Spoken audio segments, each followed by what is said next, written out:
Okay. Hare Krishna. Today is appearance day of Srila Bhaktivinoda Thakur, who is here next to me. I'm very honored to that. So we are going to speak something about Bhaktivinoda Thakur, and in many ways I feel so honored to be speaking today, and in so many other ways I feel really unqualified.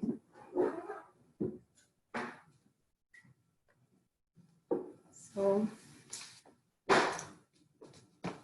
now let us offer obeisances unto all the Vaishnava devotees of the Lord who can fulfill the desire of everyone, just like desire tree, and full of compassion for the following conditions. So, Vancha kalpa tarubhyacha kripa sindhubhya vaishnava vedanam pavanebhyo vaishnavebhyo. I'm going to say Bhaktivinoda Thakur Pranati. Namo Bhaktivinodaya Sakshinandana Namine Gorashakti Swabhaya Upanga Varayati.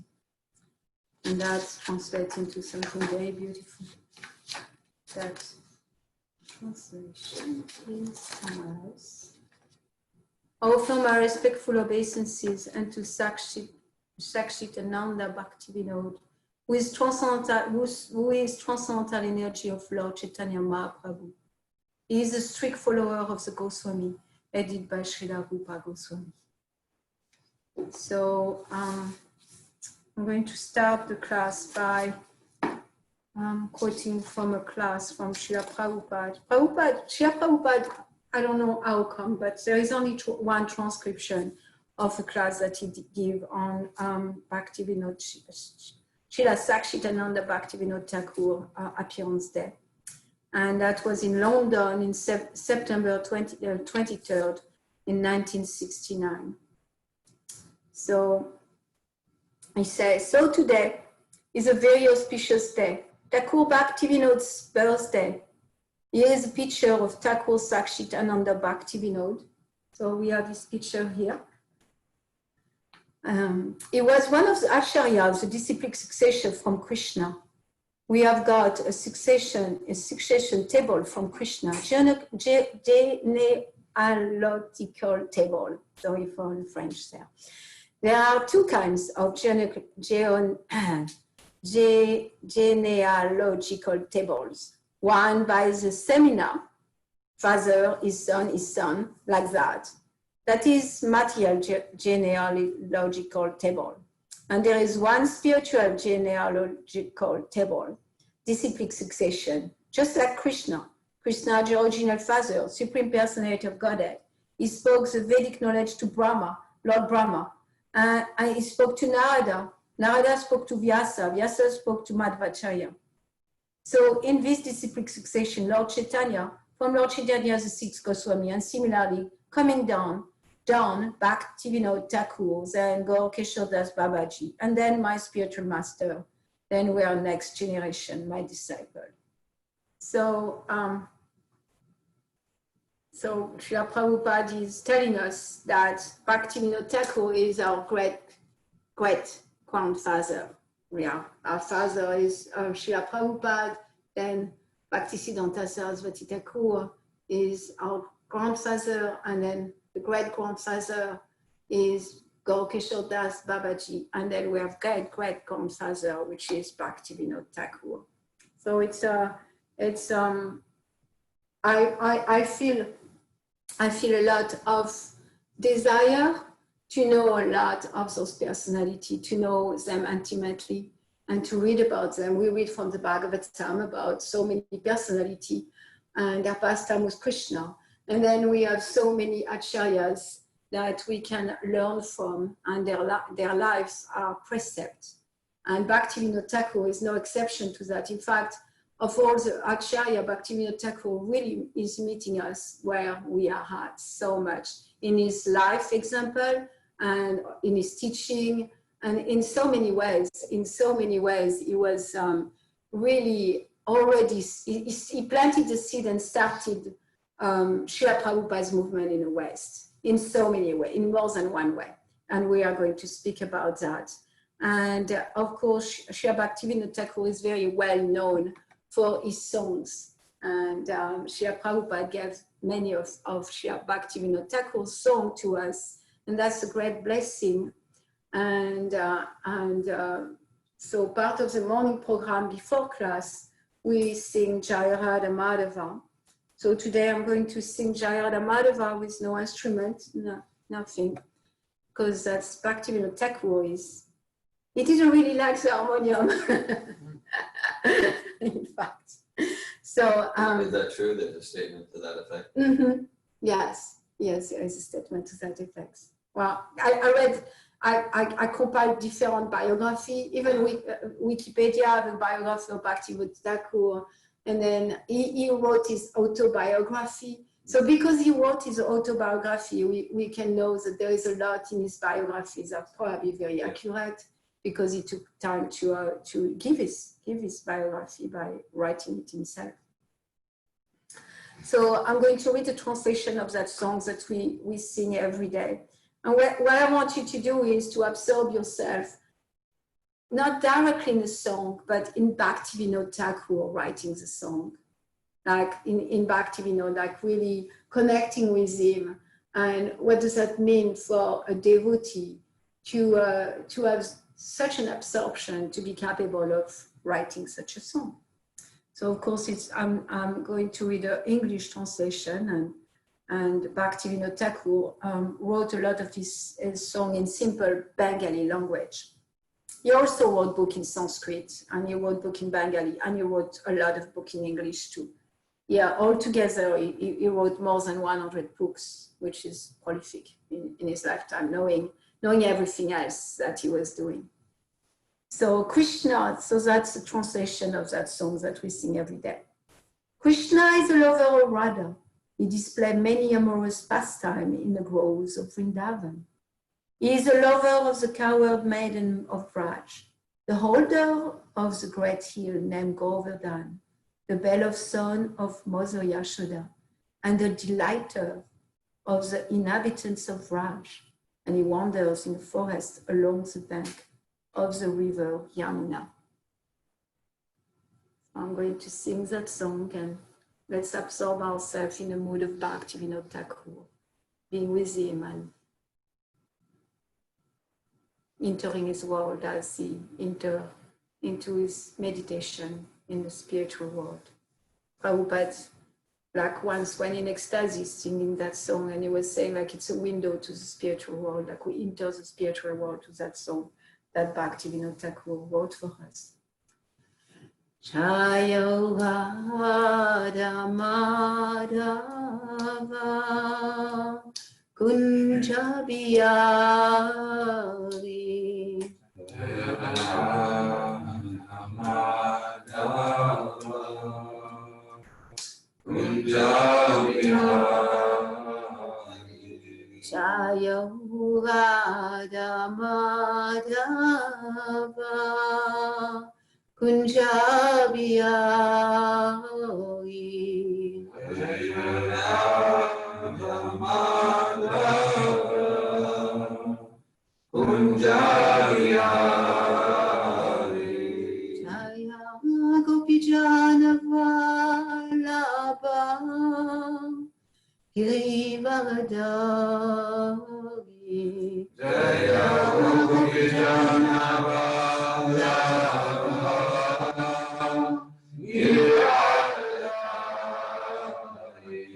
Jaya Gopijana Vallabha Girivardhari Jaya Gopijana Vallabha Girivardhari Yasodanandana Vajjana Ranjana Yasodanandana Vajjana Ranjana Yasodanandana Vajjana Ranjana Yasodanandana Vajjana Ranjana Yamunatira Vanachari Yamunatira Vanachari Yamunatira Vanachari Yamunatira Vanachari Sayuradhamadava Kunjaviyari Jaya Madhava Kunjaviyari Sayuradhamadava Kunjaviyari Jaya Madhava Kunjaviyari Jaya Gopijanavalabha Girivaradari Jaya Madhava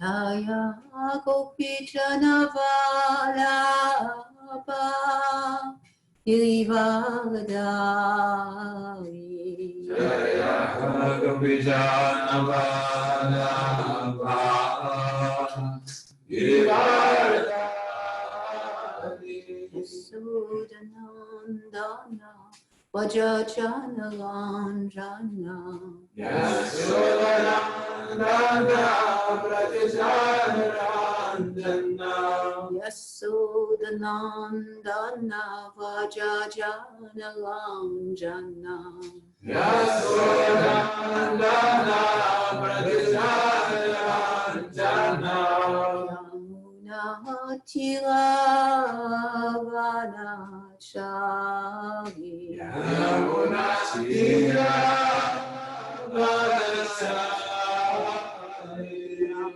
Yamunatira Vanachari Yamunatira Vanachari Jaya Bhaktivinoda Thakur Jaya Bhaktivinoda Thakur Jaya Bhaktivinoda Thakur Jaya Bhaktivinoda Thakur Jaya Bhaktivinoda Thakur Jaya Bhaktivinoda Thakur Jaya Bhaktivinoda Thakur Jaya Bhaktivinoda Thakur Jaya Vaishnav Thakur Jaya Vaishnav Thakur Jaya Vaishnav Thakur Jaya Vaishnav Thakur Jaya Vaishnav Thakur Jaya Vaishnav Thakur Jaya Vaishnav Thakur Jaya Vaishnav Thakur Jaya Prabhupada Jaya Prabhupada Jaya Prabhupada Jaya Prabhupada Jaya Prabhupada Jaya Prabhupada Jaya Prabhupada Jaya Prabhupada. Hare Krishna. It's a special day today.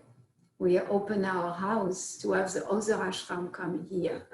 So in person, we have dear Govinda Prabhu, and we have Ramachandra Prabhu, and Bhakta Kis, Narayan Prabhu, and Bhakta Eze. And then online, I don't see everybody. We have Bhakti Naya, Bhakti Kin, Ananda Shakti Prabhu, Bhakti Buyel, Bhakti Dominic, and Bhakta George. So there's so many things I want to say about Bhaktivinoda Thakur. So we'll see where it's going to go. But I want to help us to be in a mood of what does that mean to really get in contact with those great personalities. And I want to do that through a song of Bhaktivinoda Thakur. I'm not going to sing the song, but I'm going to read the translation. And that song is called Oe Vaishnava Thakur. And it goes like that.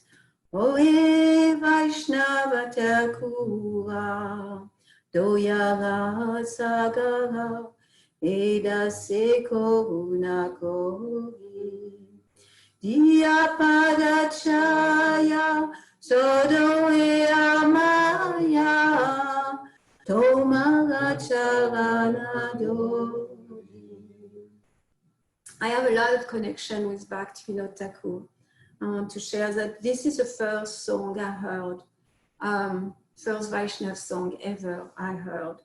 So I feel touched. Also, I joined in Montreal, and Montreal, there is a big Ivy League kind of university called McGill University, and Srila Bhaktivinoda Thakur, he sent the Life and Precept of Lord Chaitanya, is a book that he wrote, and he sent in 1896, which is a birthday year of Srila Prabhupada, he sent that book to McGill University. So I feel a lot of connection because I know when I joined Montreal, I was feeling some pride about that. I was feeling like it was a healthy spiritual pride that I was joining in this temple that was so special. And we had cases of that book.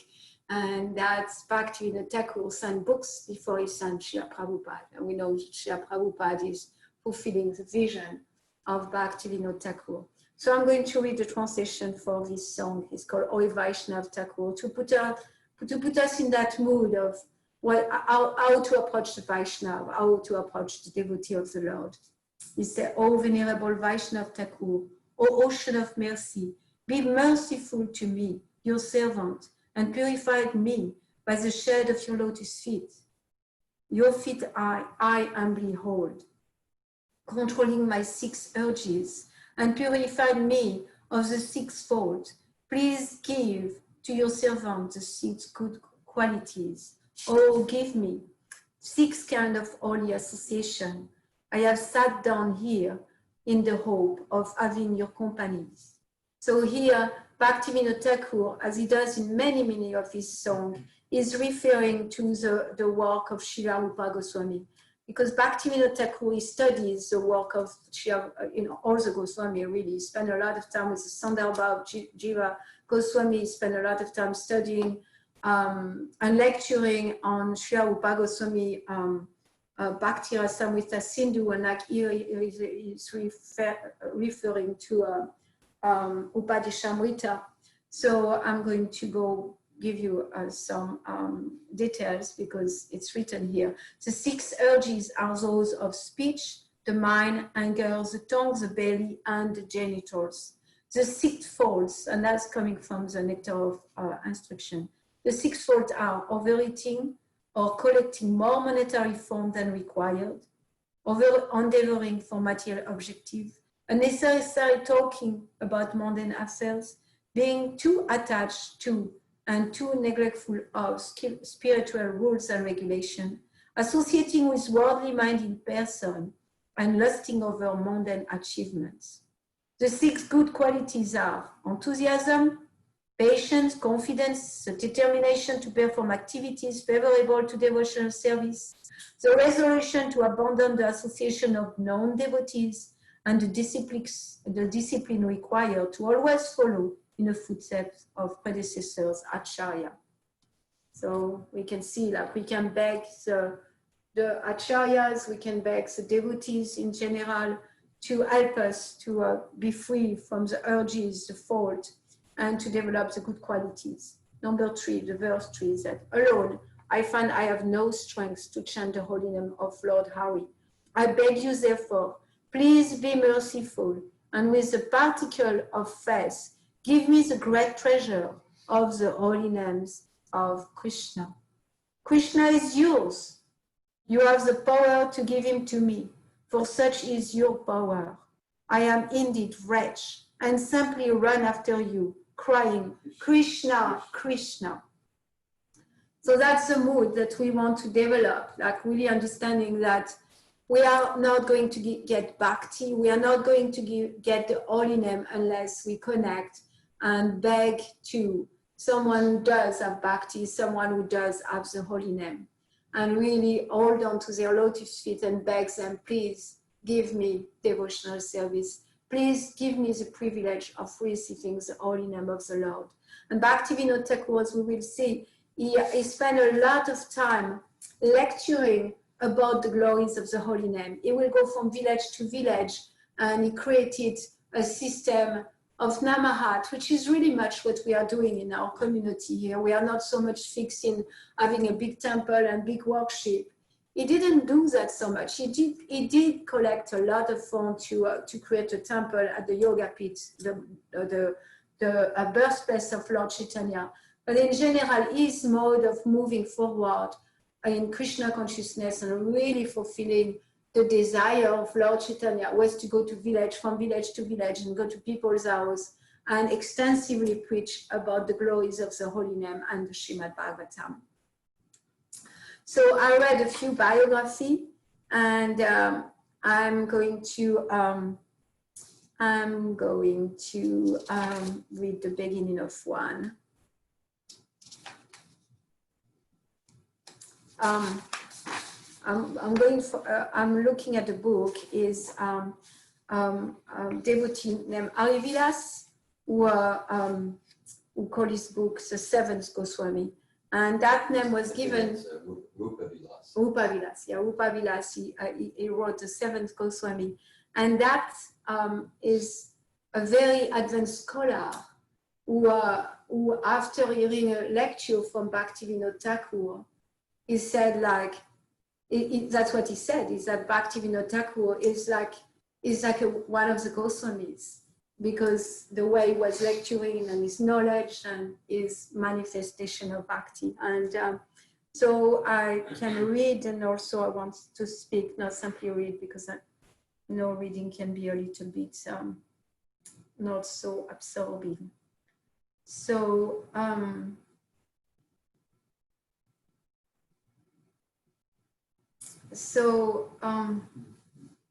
we can start with Lord Chaitanya. I think it's really important. 15 AD, Lord Chaitanya came on the planet, and as we know, he spread the Sankirtan of Lord Chaitanya. He chanted, and he condemned caste Brahman. He shows the essence of the Veda, which is to develop devotion for God. He shows the essence of the philosophy, Chinta Veda Veda Tattva, the inconceivable simultaneous oneness and difference. And he gave us the holy name. He gave us the easiest process for this yoga, Kali Yoga, which is to chant the holy name. So he started this amazing movement. Lord Chaitanya started this amazing movement to revive Krishna consciousness through the simple process of chanting Hare Krishna. And then, he ended his pastime. And within 200 years, only 200 years, the movement of Lord Chaitanya became really polluted.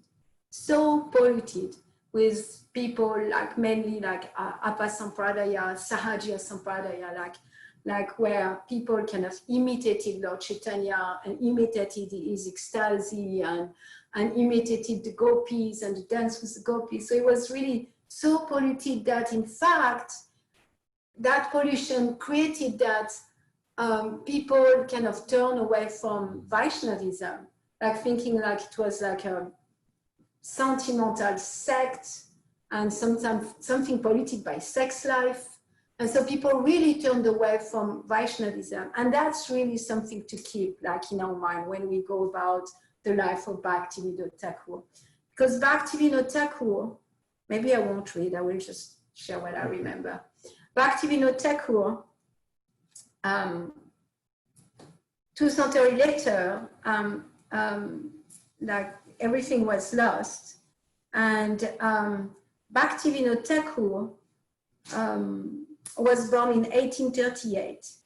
And his father and mother, they live in a district of Nadia. So he was born in West Bengal, And there is some scholar who call him that he's like Daityakula Prahlad, that he's like Prahlad Maharaj.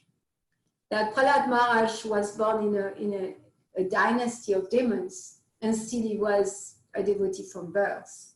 So Bhaktivinoda Thakur, he wasn't born in a family of demons, but he was born in a family that they were not Vaishnavas. In fact, they were worshipping Kali. I think they were not Vaishnavas, and there was no Krishna in his family. And that's quite amazing. That's amazing that he was born in a family where he didn't receive. So that's where he meets us so much where we are at. We have also Acharya Bhaktisiddhanta Saraswati Thakur. He was trained by his father, Bhaktivinoda Thakur. Srila Prabhupada, his father, was a pure devotee. Bhaktivinoda Thakur had a very unique presentation of himself in the world. And so he was born in that family. And we could see that from the beginning, he had a lot of ability for learning, academia, Brahmanical qualities. Even so, he was born in a family of Kayastha. His family was really wealthy, very, very wealthy merchants. And they were gentle people. They were gentle people and very wealthy. And by the age of 11, his dad died. And then his life completely changed. Because when his dad died, like the wealth was taken away, and then he was in dire poverty with his mother.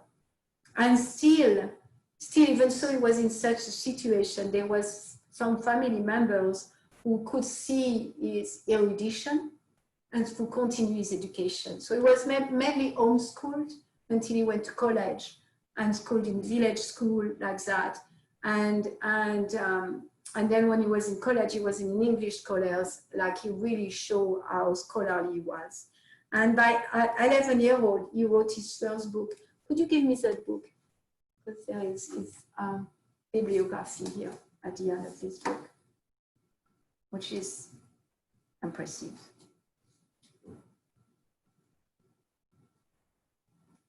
There's all these hundreds of books that are just here. And so he was born in 1849. No, in 1849 he was 11-year-old and he wrote his first book. It's a Bengali verses composed by Bhaktivinoda during the tender age of 11-year-old, glorifying the deity of goddess Ula Chandi in Ula Birnagar, the town of his birth. So we can see like his natural devotion was there, and he wasn't born a Vaishnava, so he didn't know about Krishna. But we can really see from a lot of his achievements that he was an eternal associate of the Lord, that he was a pure devotee of Krishna. And through his life, the life of the pure devotee, are pastime for us to learn. We can learn that seed of devotion is leading the life of a person, and he led him to, at 11-year-old, writing his first books in devotion to the goddess Ula. And I have so much material, and to see that I'm not sure where to go. And so when he was 12, he was married by his mother, because his mother was worried, and then she wanted to marry him, and then he moved to Calcutta, and then he was in contact with Kashi Prasad Ghosh Mahasya, who had mastered English under the British education school, and he began to school Kedarnath. His name was Kedarnath at birth. His name was Kedarnath Dat. And so we can see how he was directed. He right away, he was in connection at 12-year-old with Kashi Prasad, who was a central figure in the literary circle of his time, being the editor of the Hindu Intelligencer. Kedarnath assisted his uncle with selected appropriate articles to publish in the newspaper, studied his books, and frequented the public library. He later attended Calcutta Hindu Charitable Institution as high school. At the age of 18, Kedarnath Dutt entered college in Calcutta. He started writing extensively in English and Bengali. He studied English literature and taught speech making.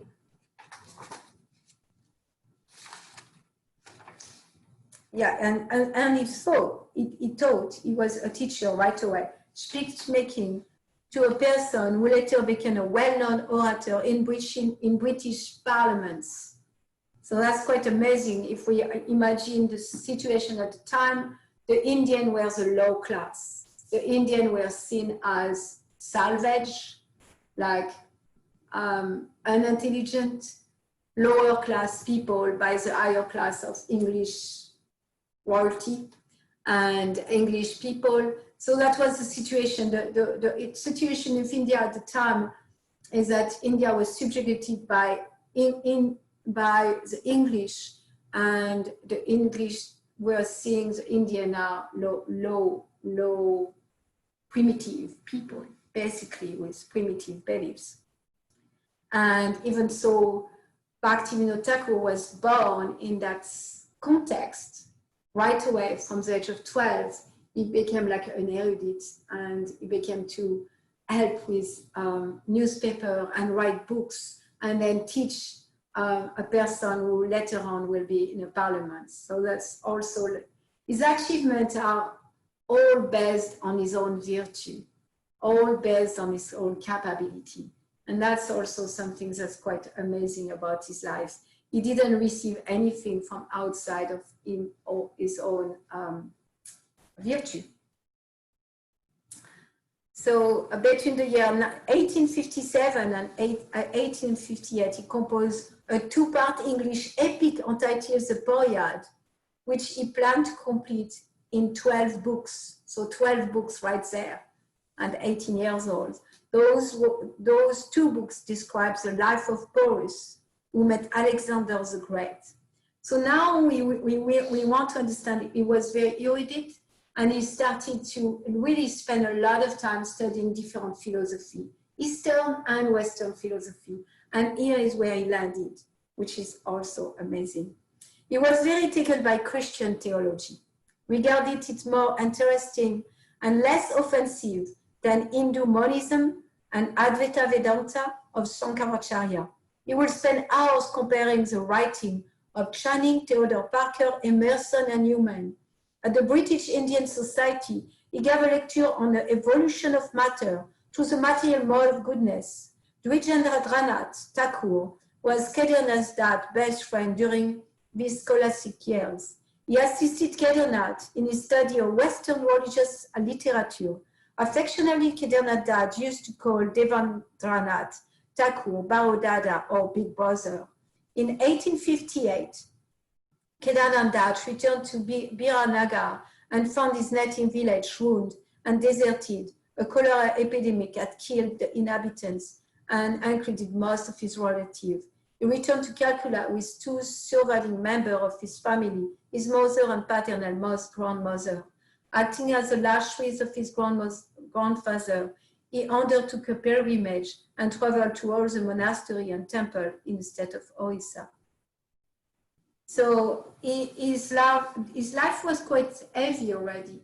He lost his father, he lost his place in society, his wealth, he became very poor, while also somehow guided to become that scholar in English.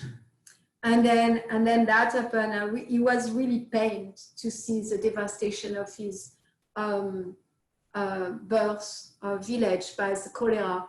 And so he married very young, and his wife died, giving birth to his first child.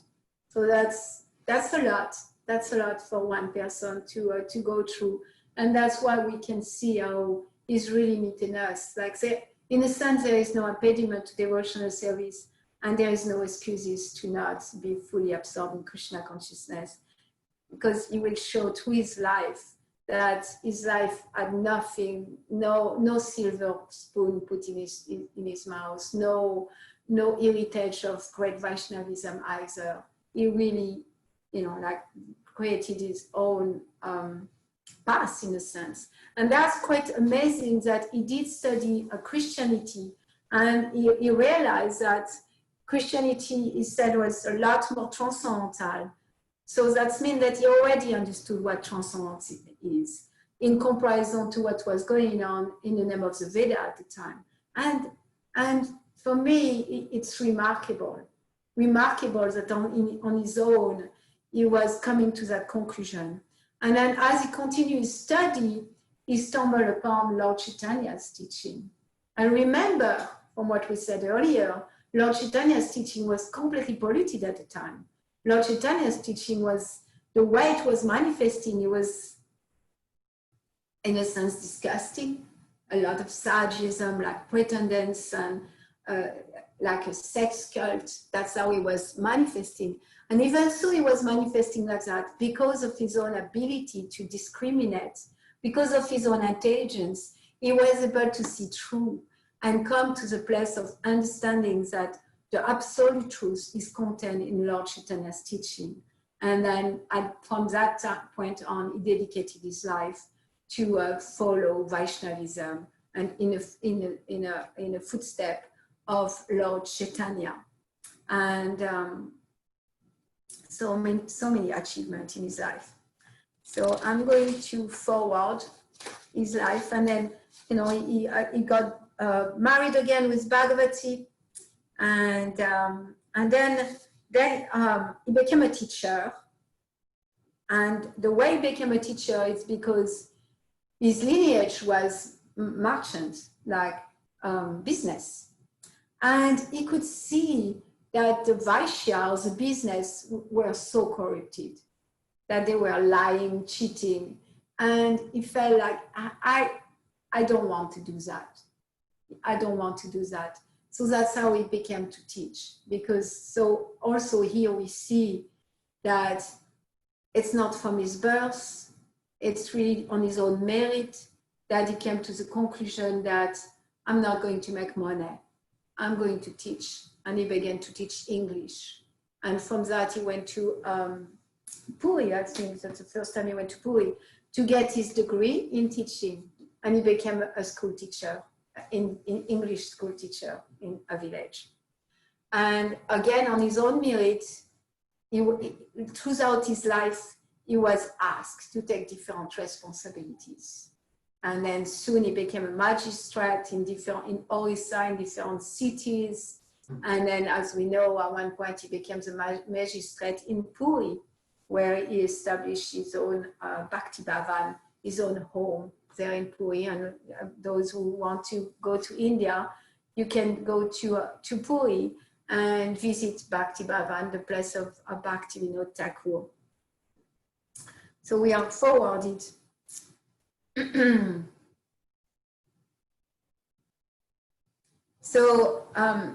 So because of his own merit, he was asked to take more and more responsibility during the reign of the British rule. And then in 1868, he became the deputy magistrate of Dinajapur, West Bengal, the highest ranks in a government that could be held by any Indian person during the British rule. And there is an interesting comment at the end of his life.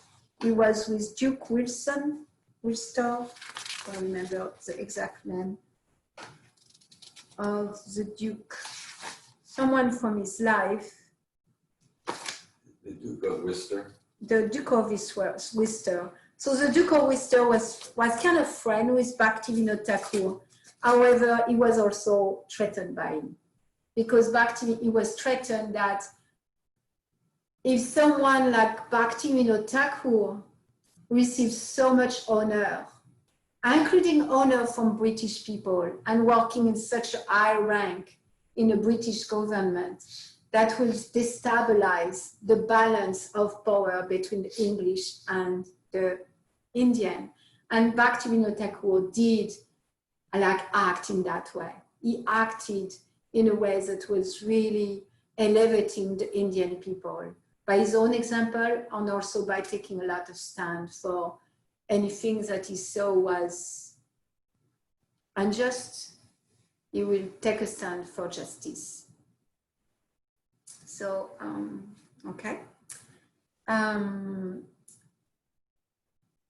So it's at this time also, when he had that album, at this time, if he was finally able to procure a rare copy of the sacred text, Srimad Bhagavatam. So we can be so grateful that for us, we just click on the internet, we receive a Bhagavatam. So for Bhaktivinoda Thakur, it was like a struggle. He knew that there was such a thing as Bhagavatam, but he couldn't put his hand on it.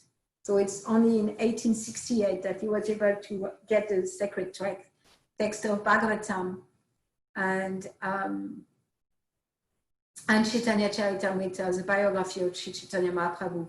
He read Chaitanya Charitamrita repeatedly. His face increased until he was absorbed in the sacred text all day and night.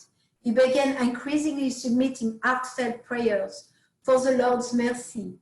He came to understand the supreme majesty and power of the absolute personality of Godhead, Sri Krishna, and his incarnation in this age, Sri Chaitanya Mahaprabhu. He published a song about Lord Chaitanya entitled Sakshinananda Prema Lankara. While serving as a deputy magistrate under the government of Bengal in Dinajatpur, he delivered a speech in the form of a treatise he had written on the Srimad Bhagavatam to a large congregation of prominent men of letters from many parts of India and England. So again, on his own merit, he's in a position of authority, and it's like self-manifesting authority. It's not nothing that he received. It's just on his own merit. He was transferred to Champanara, during which time his second son, Radhika Prasad, was born. In Champarana, people used to worship a ghost in a banyan tree.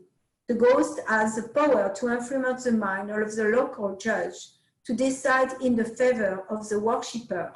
Sri Kedarnath Dat advised the local scholar to read Srimad Bhagavatam under the tree continuously, day and night. After 1 month, the tree crashed to the ground, and many people found renewed faith in the message of Srimad Bhagavatam. So, Bhaktivinoda Thakur shows so much faith in Bhagavatam and in holiness throughout his life that he created a lot of miracles like that. Like in India, people sometimes can be carried away by power, mystic power, and here it was by a ghost that was influencing the court by, in the favor of the worshipper. And Bhaktivinoda Thakur already did is advise the Brahmana to chant the Bhagavatam under that tree, and the ghost disappeared, the tree collapsed. So we are going to move forward. And okay, so in 1873, near the capital of Orissa, in the town of Kamanala, there lived a mystic named Visakhisena, who would lean into a fire, then return in erect posture. In this way, he drove back and forth over the flame. By his acquired mystic powers, he could also produce fire from his head, and had two companions going by the name Brahma and Shiva. He claimed to be Mahavishnu. So here we have a mystic with a lot of power who say, I'm God. Like we can see even like we don't have so much power, and we still see people in Kali Yoga with no power, special power, claiming to be God. So at least he had some power, mystic power.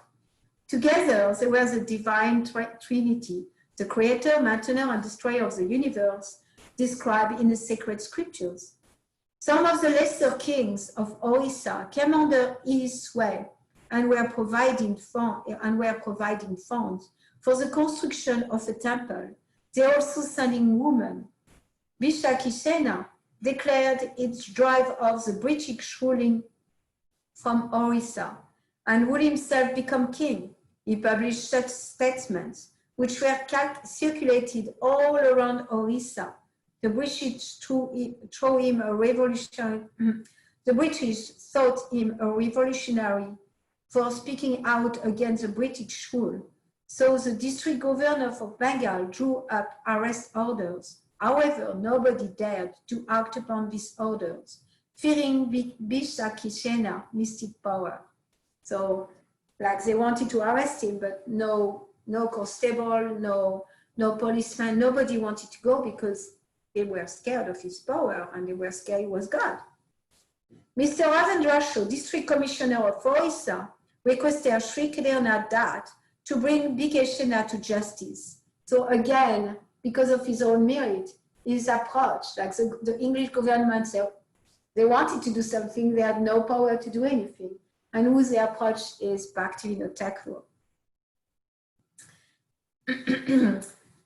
Sri Kedarnath Dat went personally to see Bishakishena. So yogi showed some power that will normally scare off an ordinary man and informed Kedarnath Dat that he knew well who he was, but that seeing Bhikeshena was the Lord, Kedarnath better not interfered with him. So he tried to scare Bhaktivinoda Thakur, and anybody will be scared of such a yogi who can, bring fire in his hand or do all kind of mystic power. That was enough for Kedarnath, who replied by acknowledging Bhikeshena's accomplishment in yoga and tantra and requested him to come to Puri, where he could receive the blessing of Jagannath, the famous deity of Krishna there. So Bhaktivinoda Thakur, there's a movie of Prabhupada, like Abhechan. I watched that movie quite a lot with my daughter. And that scene is in that movie. And we can see Bhaktivinoda Thakur is very humble. He's really, really humble. And he approached, in the movie, like he approached the great yogi and he said, yeah, I can see you really succeeded at developing mystic power. You're a great yogi. You're a great yogi and tantric, and please come to Jagannath Puri to see Lord Krishna. Because, from the humble place of Bhaktivinoda Thakur, he will expect that the yogi will want to come to see Lord Jagannath and to serve Lord Jagannath in Puri, and he was giving him an opportunity to do that. Because really that yogi was in an insignificant village. He was just taking advantage of the ignorance of villager to be worshipped by them. So he said, why do you stay in that village? Come to Jagannath Puri. I give you a place there to worship Lord Jagannath. And then things get really bad. Then Bishakishena haughtily replied, why should I come to see Jagannath? He is only a hunk of wood. I'm the supreme person. So that's something a devotee is not going to tolerate. Sri Kedarnath Dat became furious. He arrested the rogue, brought him to Puri and threw him in jail, where he was guarded by 3,000 constables and 72 policemen. The fearless Kedarnath Dat tried Bhikeshena in Puri. The trial lasted 18 days, during which thousands of people whom he had control over gathered outside the courtroom, demanding Bhikeshena's release. So imagine thousands of people, they're like, get him out, get him out, get him. He's the supreme personality of God, and what are you doing? And Kedarnath Dat, he was fixed, he knew his mission, he knew his responsibility. He didn't care that they didn't like him. He didn't care that people were angry with him because of what he was doing. He knew his responsibility, he knew his duty. And on day 6 of the trial, Kedarnath Dat's daughter, Kandambini, became seriously ill and nearly died. Sri Kedarnath Dat knew it was the power of the mystic yogi at work. He remarked, yes, let us all die, but this struggle must be punished. So he was not scared at all. He knew the possibility of his family member dying, he knew the possibility of himself dying, but it is okay. It's okay, we can die on the battlefield. We can die serving Krishna. We can die if we know that what we are doing is in service to Krishna, when we know that what we are doing is aligned with the desire of the Lord, then let us die on the battlefield. Let us die in service. That was very beautiful. The next day in court, the yogi announced he'd show his power and would show much more. He suggested that Kedarnath Dat should release him at once and or face worse misery. On the last day of the trial, Kedarnath himself became ill with high fever and suffered exactly as his daughter had. But the determined Kedarnath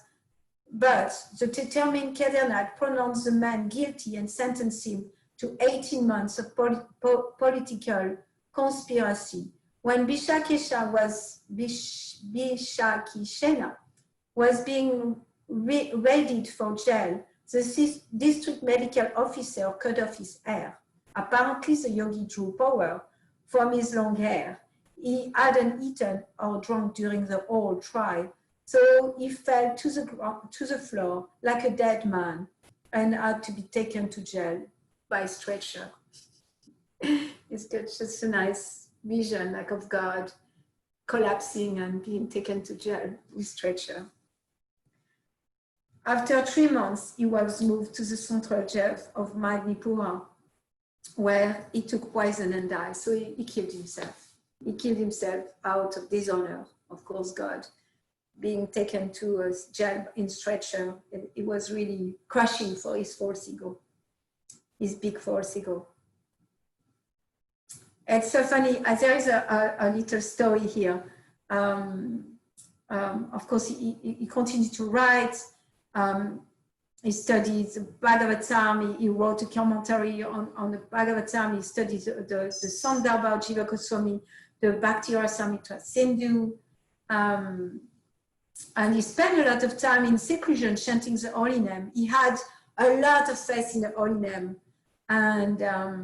And while he was doing that, he was still a father. There is, you know, I didn't read that from the biography, and however, we can see his care as a father. He was really, really caring to his children. He was taking time to educate his children in Vaishnavism, to make sure that his children are devotees of the Lord. So he would spend a lot of time. And then he was a magistrate with a lot of responsibility. He would spend time writing, and he would spend time receiving people, preaching, and spending time in seclusion, chanting many names of the Lord per day. And so Prabhupada in his class, I read the class, Prabhupada, he said, like, so there is no excuse. Even if you're Grista, you have children. He had 13 children, a full-time job, and he was. So there is no excuse. There is no excuse. Prabhupada said. Probably like 64 rounds plus that he was chanting. There is no indication or anything. So I don't know that. I don't know how much he was chanting. And then there's an interesting thing, because his son wrote a short biography that I read, and he said his father was going, like, he was really nicely dressed, like Indian dress, but nicely dressed like a gentleman. And he was always wearing kuntimala and then wearing tilak. However, there is, in his biography, there is also a story with someone, and so I will read it. While in Puri, he established a Vaishnava discussion society as the Bhagavad of Samsad in Jagannath Vallabha garden, where the saints Sri Ramananda Roy, comparative devotee of Lord Chaitanya, had held his worship. So Bhaktivinoda Thakur did a lot of that, men's group of scholars, group of devotees. He gathered people. He had really a lot of shakti and power to gather people to support each other in devotional service. And also prominent Vaishnavas at the time joined this group, except for Raghunath Das Babaji. He thought that Srila Bhaktivinoda Thakur, so all the prominent Vaishnavas, they joined their group, men's group, and to discuss Bhagavatam together. Beside that, Raghunath Das Babaji, he was a Babaji, he was really advanced, he knew everything. He saw that Srila Bhaktivinoda Thakur, Kantimala, and Klemarkim Tilad, he didn't wear the customary religious symbol of neck beads and tilak on his head. And it's interesting because this story is in a biography, and there is another biography that said that he will go every day with Kuntimala and tilak. So my sense is that both are true, and this is to manifest with pastime. So that Babaji was criticizing, so he will not go to the gathering with Bhaktivinoda Thakur because Bhaktivinoda Thakur didn't have his neck beads and his tilak.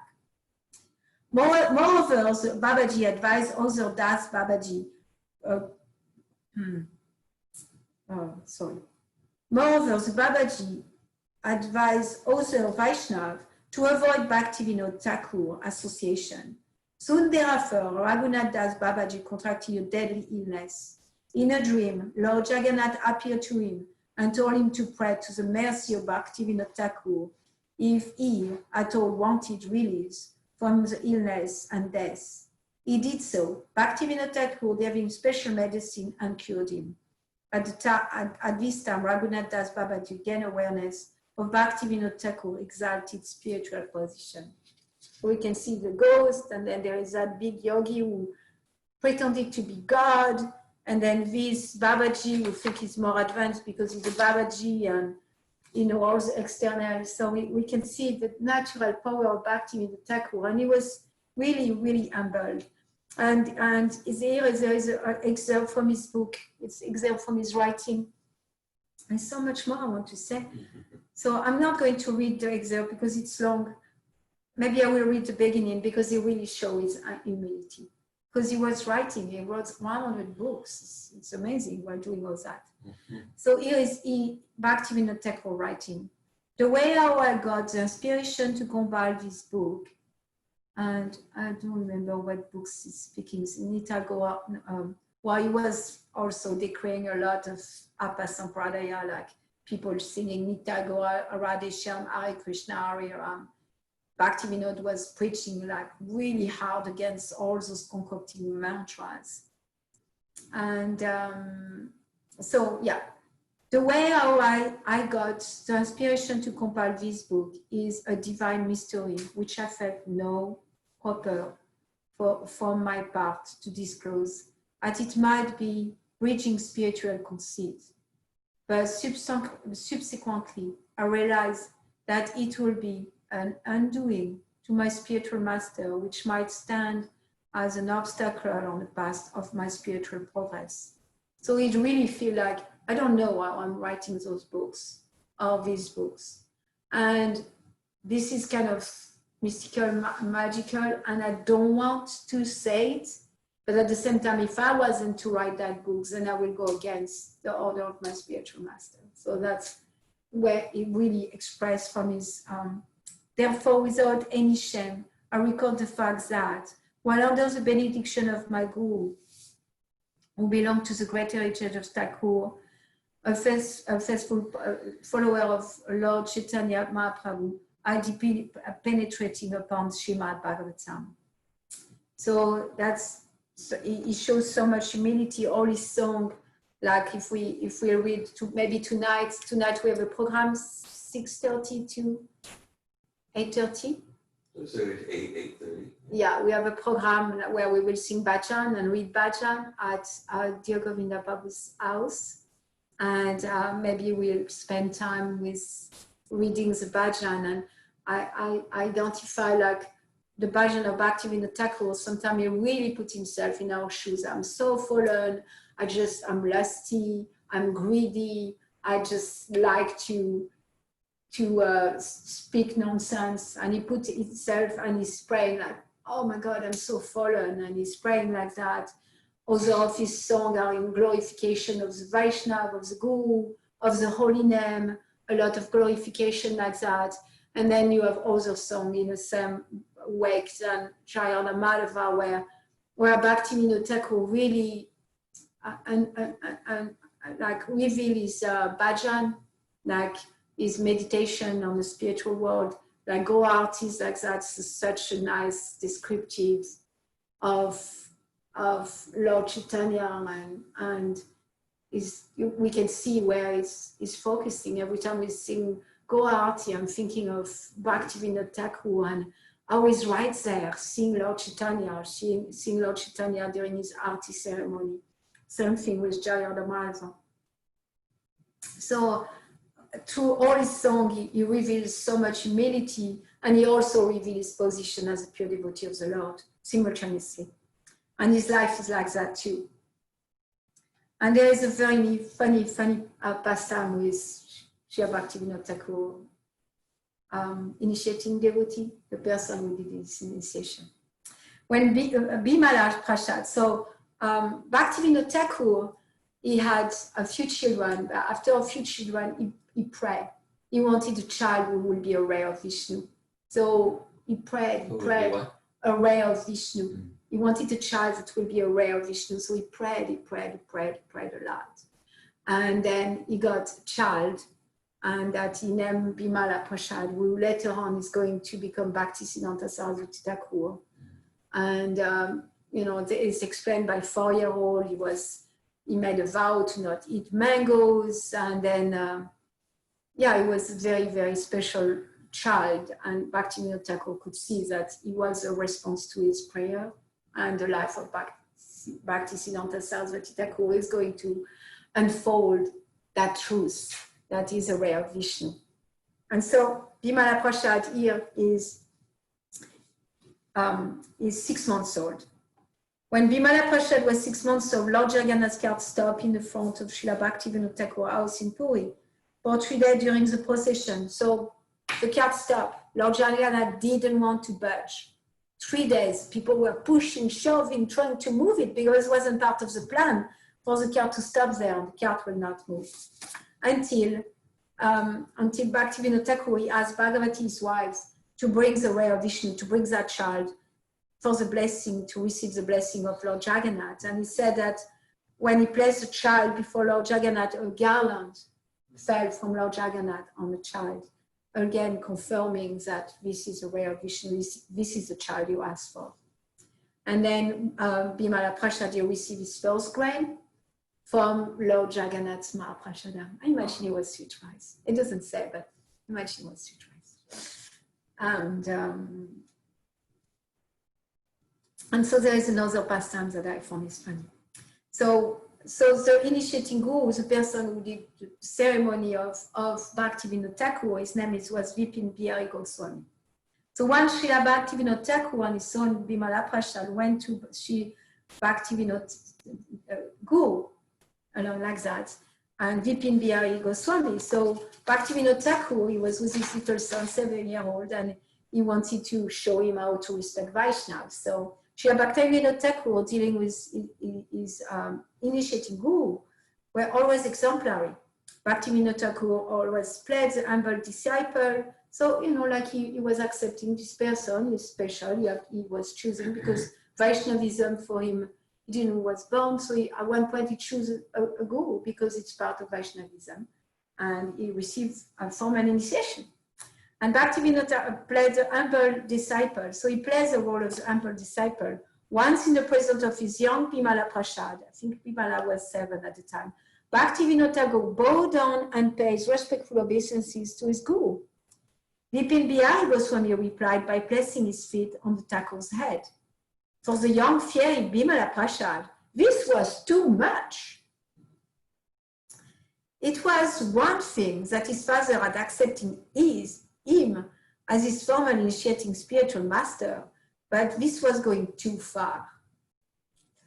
Bimala Prasad was only 7-year-old at the time, but when Bhaktivinoda Thakur left the home, leaving the two of them alone, Bimala Prasad decided to set things straight. And so that's a little 7-year-old speaking. You are acting like a big guru, and you place your feet on the head of those who you don't know. If you knew who the Thakur is, you would not do it, but you do not know.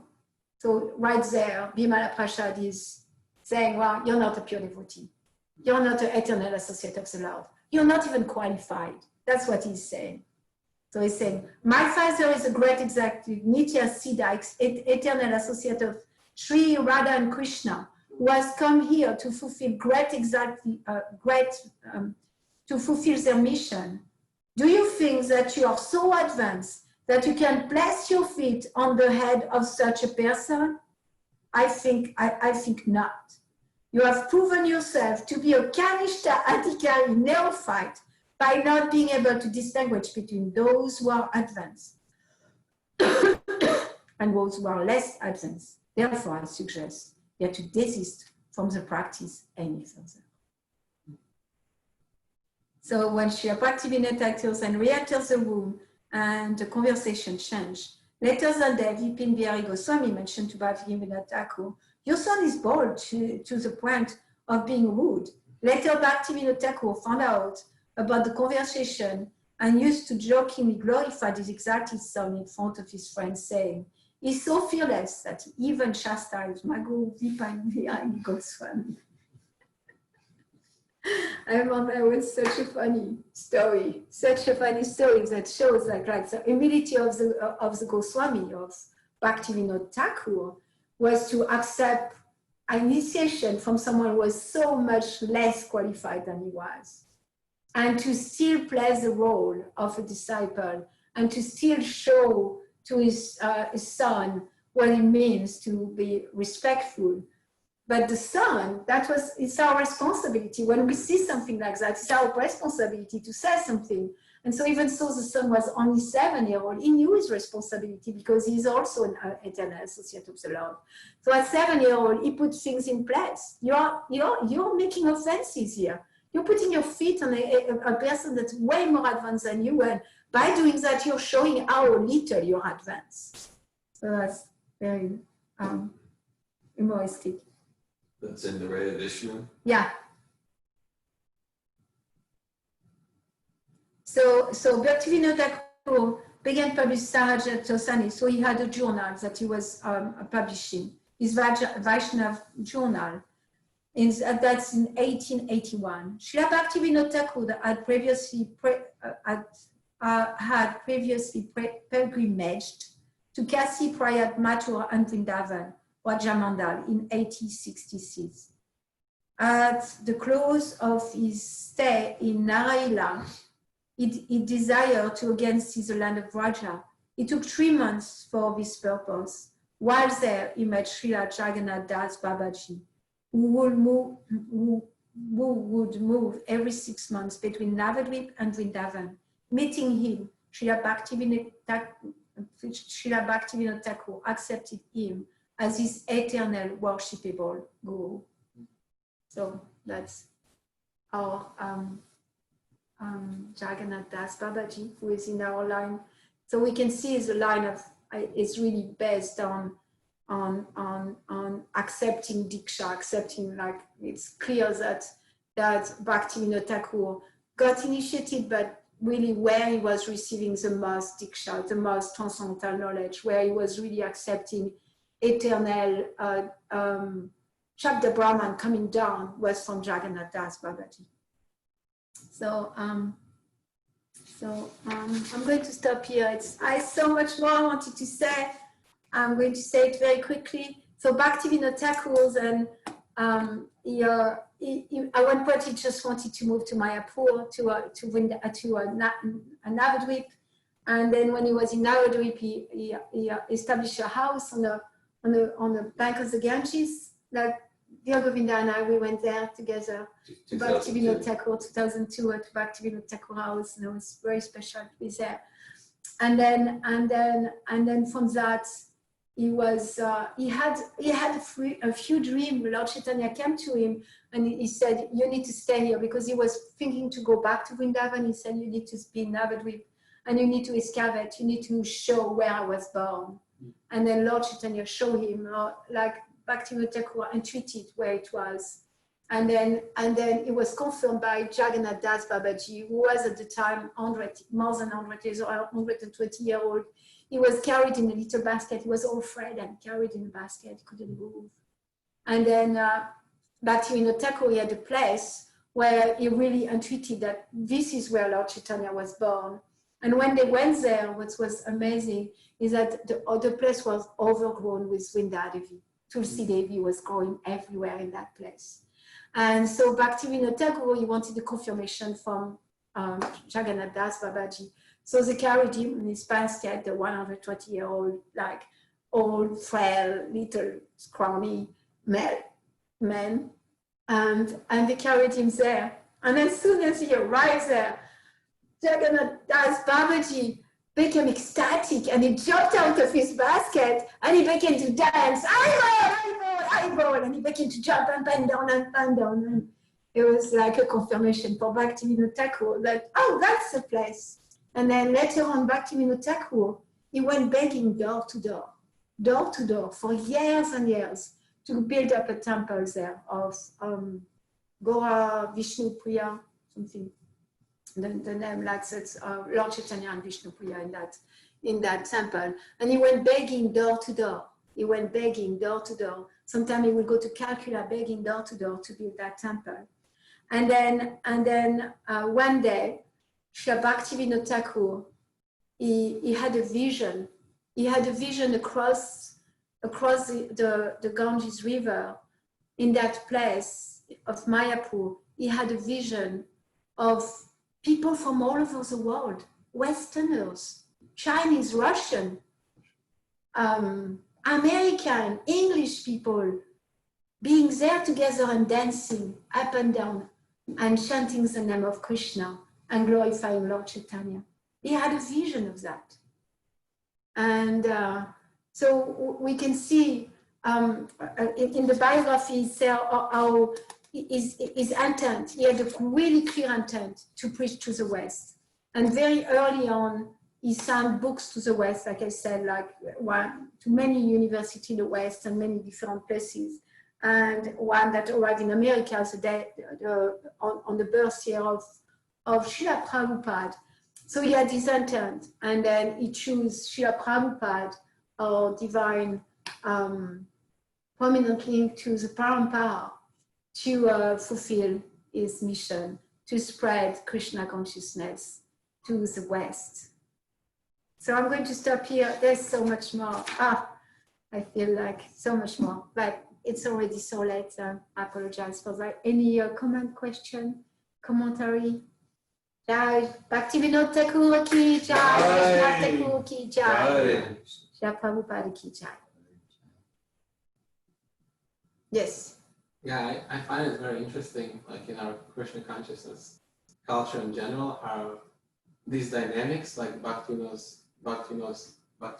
Thakur's dynamic with his son, or Advaita Acharya's dynamic with Sri Chaitanya Mahaprabhu, it's so similar. Like the times were similar. I think Advaita Acharya, when he appeared, there were all these Sakibakis and all these Apasampradayas. Mm-hmm. And in a similar way, Bhaktivinoda Thakur, he was fighting all these Sampradayas, and he was praying, I think, like you were mentioning, to I think specifically to, was it Gadadhar Pandit, or like the eternal potency of Lord Chaitanya. And Lord Chaitanya brought Bimal Prasad, that's the name, Bhaktisiddhanta Saraswati. Then Bhaktisiddhanta continued that. And yeah, this dynamic that repeats itself. It's like something that I find very, very attractive and educating. Mm-hmm. Educating. And I thought to ask actually about the thing that triggered me there, because I heard that when I was growing up in Russia and both in Israel, my parents, they would speak about Vaishnavism, because they would travel to India and they would be exposed to different cults and sects. And when it came to Vaishnavism, they would mention to me that, this is like a sex religion. Yeah. It's a sex religion. And I was wondering, maybe if you like to choose to extrapolate on that, why people see, because it seems that it's still prevalent in a lot. It's still there. Yeah. It's still there. I appreciate your point. Like when Vaishnavism was lost, then Advaita Acharya, you felt so much pain. How can people find their way? They're not going to find their way to God. They are so diverted with caste Brahman, and at that time there were so many Muslims, and then those who stay within the Vedic context, they were worshipping all kind of demigod, and in West Bengal, like goddess Kali a lot. And so the pain of Advaita Acharya, and then he prayed, and then of course we know that he brought Lord Chaitanya, and then Bhaktivinoda Thakur, he wanted support for his mission, and he wanted the help of the way of Vishnu. And he prayed to Gadadhar. Yeah, he had a very special relationship with Gadadhar. And today's Gadadhar's disappearance too, I think. Yeah, exactly. He was born on the disappearance day of Gadadhar Pandit. Yeah. Mm. and he prayed for the ray of mission to be born, and then he got his son, and his son was so paka that Bhaktivinoda Thakur never lost one drop of semen. One drop of semen. He was so clean, and for 10 years he just chanting the holy name of the Lord. He was a lion guru. He could roar. He could roar because there was no fault. There was nothing people could find on him, and he was like roaring like a lion, and he was like continuing the mission of his father to address those deviations from Vaishnavism. And at the same time, those deviations are still there. You know, what's happened is that a lot of people, like the people around the coast, like Bhaktivinoda Thakur, when there was a ghost in the tree and the people, they were worshipping the ghost and they were believing in all that. And then by having one person reading Bhagavatam and the ghost dying, then people revive their faith in the Bhagavatam. So they have mission like that to revive the faith of people in the Bhagavatam and the chanting of the holy name. And yeah, there is still, you know, like the Nityananda Amsa in Vrindavan. There is so many Sahaja-ism in Vrindavan, even like where, you know, like all those things, it's all corrupted, and there is like sex rings really in the name of Vaishnavism. So much imitation and so much in the name of Vaishnavism, kind of wanted to imitate of Krishna and the pastime with his gopis. And so, yeah, and so your parents, somehow that's what they were getting in contact with, because Orthodox Vaishnavism, well, it's not as visible in a sense. You know, in India, it's very easy to lose the thread, because in a sense, those sects, they are more visible in the street, you know, having men dressed like women, and, you know, like big guru with big dreadlocks and all those things. It's more like, because it's a show, because at the core, it is a show. Sahajaism is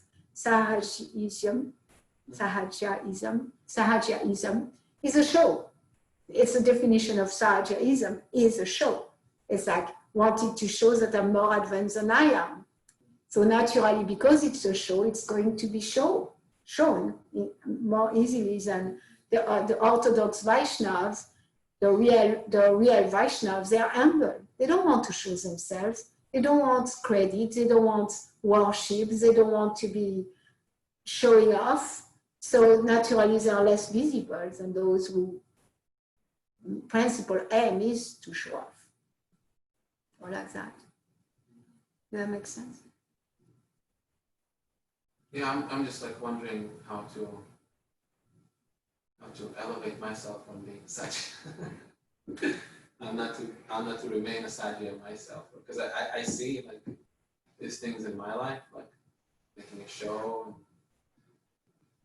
and not being honest of where I'm at, and yeah, I don't want to find myself completely like degrading into like gross like sex religion approach to Vaishnavism. Yeah, so like you're looking at, yeah, there is those sects like the Mayavad sect and the Sahaja sect, and they exist. And then Prabhupada is really emphasizing like so much of his teaching is about warning us against that. And it's not so much that, okay, I'm going to become a Sahaja like in Vrindavan or in West Bengal, or I'm going to become like a follower of Sankaracharya and be that Mayavadi. But it's because those tendencies are within us. Yeah. The tendency to want to merge and avoid pain is within us.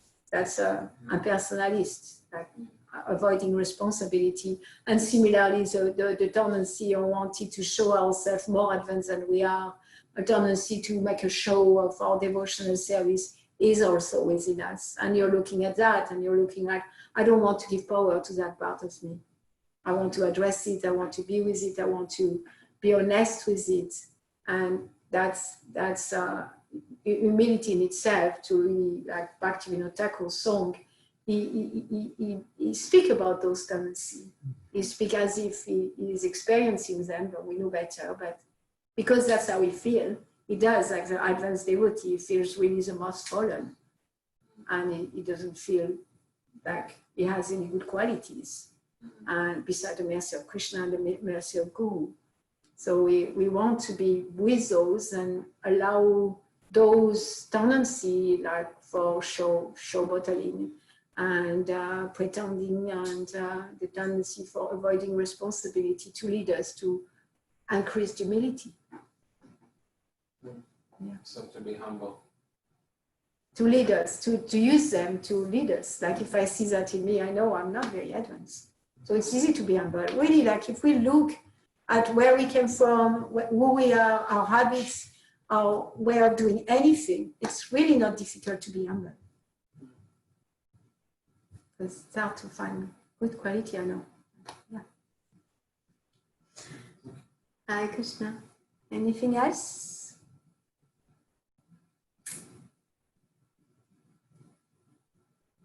Yes, Bhaktikis. I was wondering if there's any books that he wrote, like in relation, like he was a magistrate, like how he operated himself in that function. And because I was just thinking about all the stuff that's going on in the world right now, and they're using, there's like so many manipulation tactics with bureaucracy and politics and all that stuff. I was just kind of like, I don't know, touching on some appreciation. Like I feel like he really, I don't know, he must have created some potent way, ripples in the world in that regard, the political system. Like he's a very potent person. He was affecting the whole planet, you know. And I don't know. I think it's I don't know. Does he speak about that, or is it? Yeah. In fact, you know, like it's quite amazing how he stood for justice, and when he will feel injustice, he will really stand for it. And how he was really exposing corruption in spiritual, but also exposing corruption in government. He was definitely, and here there is his bibliography, so you can read each of his books. There is a little something written, so the two-part books that you read was quite about Alexander the Great. It's also like where you can look, you know, there is hundreds of his books here at the end of his book, and you can look back. My sense is that he did write and expose corruption of political system, and within the Vaishnava context. He did that within the Vaishnava context. Yeah, in a way that's favorable. And at the same time, at the beginning of his life, he always was a devotee. However, he wasn't yet connected with the teaching of Lord Chaitanya. Yeah. He wrote a book that's called Our Wants. I like to read that book. It's called Our Wants. Our Wants? Yeah. So he also wrote about the mother goodness, or like psychology, like Our Wants is like, you know, wanting like that. So he had a lot of awareness through his reading of Western, Eastern philosophy and psychology, and he started writing. He was 11, so he write about so many topics. And what I like is that some of his writing is in English. Yeah, and you know, we get Bhaktivinoda Thakur to Srila Prabhupada, and Srila Prabhupada. I made a research, Bhaktivinoda, just Bhaktivinoda in Prabhupada's database, like database, and I couldn't find the end of all the quotes, because Prabhupada speaks directly about Bhaktivinoda Thakur, and he quotes Bhaktivinoda Thakur extensively. He quotes from his songs a lot, and also he speaks about his example of his life. So we get to really get in connection and appreciate Bhaktivinoda Thakur through Srila Prabhupada, and how Prabhupada is really giving us the liaison to all the previous Acharya. Hare Krishna. Anything else? Yeah, that would. Amachandra Prabhu. Yeah, I just wanted to ask further about the term the sex religion, because I can see it maybe coming from like the perhaps how people misunderstand the intimate pastimes of Radha and Krishna. And let's say if someone is interested to like jump ahead and see what's there, like what is like a source of information for him to like understand that without giving like causing himself too much damage, without perverting his understanding would be. I'm not clear. Maybe you can answer your own question because I'm not very clear about your question. Yeah, just if someone is interested in like understanding these like confidential pastimes that might be pervertedly understood as like a sex religion, like what is a safe track to do it? That's Srila Prabhupada's book. Yeah, Prabhupada's books. Read Krishna book, read Chaitanya Charitamrita. It's all there in the most safe, protected, transcendental enlivening way. Yeah. That's Yeah. Srila Prabhupada. And Srila Prabhupada speak about that. Prabhupada speak about the sex sect. And they speak about how people approach those pastimes of Radha and Krishna, or like Krishna and the gopis, in a way that's perverted to increase their lust. And Prabhupada exposed all that, and he gave the, he gave the Siddhanta about them, how to approach them. He gave us guidance. He gave us Krishna book. He gave us, like guidance, like. Yeah, you would consider the most. The Chaitanya Charitamrita was so deep there. But then, Lord Chaitanya, in his last part of his eight last years of his pastime in Puri, he was like, he was manifesting so many symptoms of ecstasy, and then people, they jumped to imitation of Lord Chaitanya, and that's what created all perversion. Lord Chaitanya, he was feeling separation, and he was really manifesting the mood that a devotee feels in separation, but then people want to go there, jump to that, before they control their tongue and their genitals.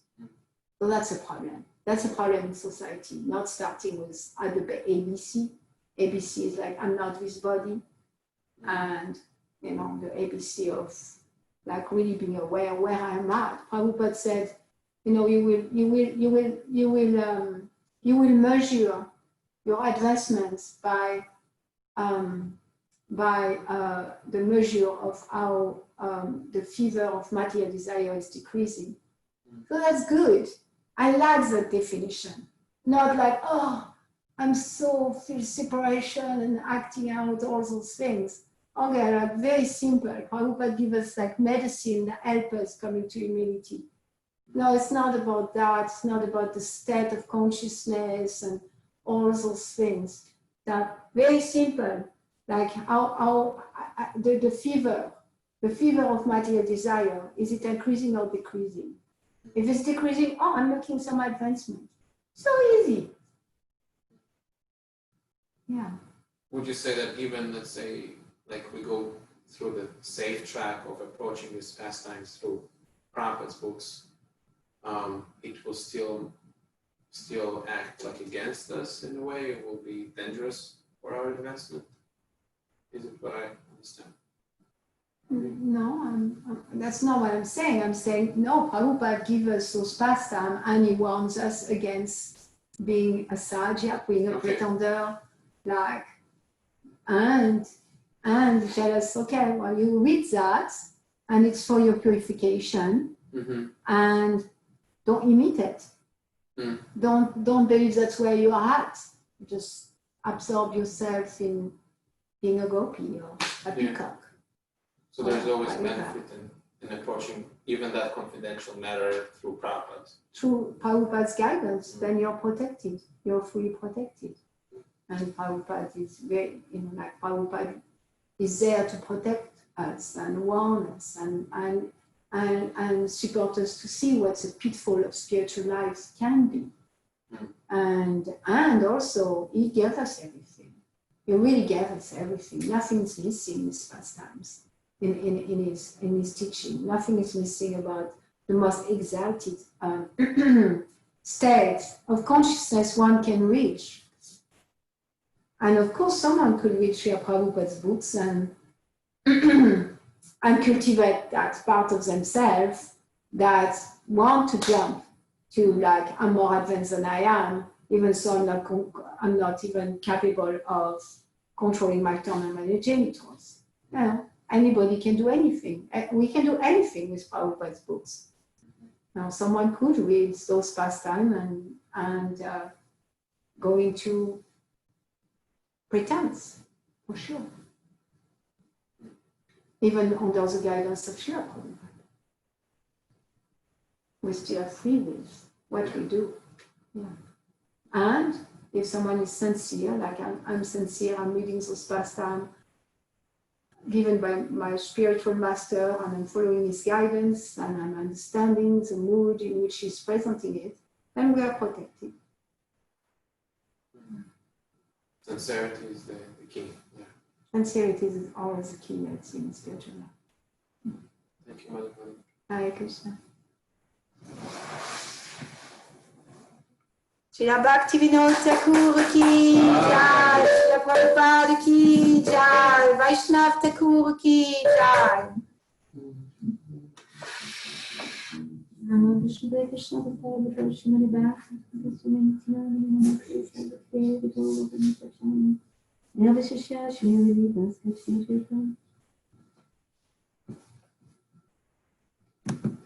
It's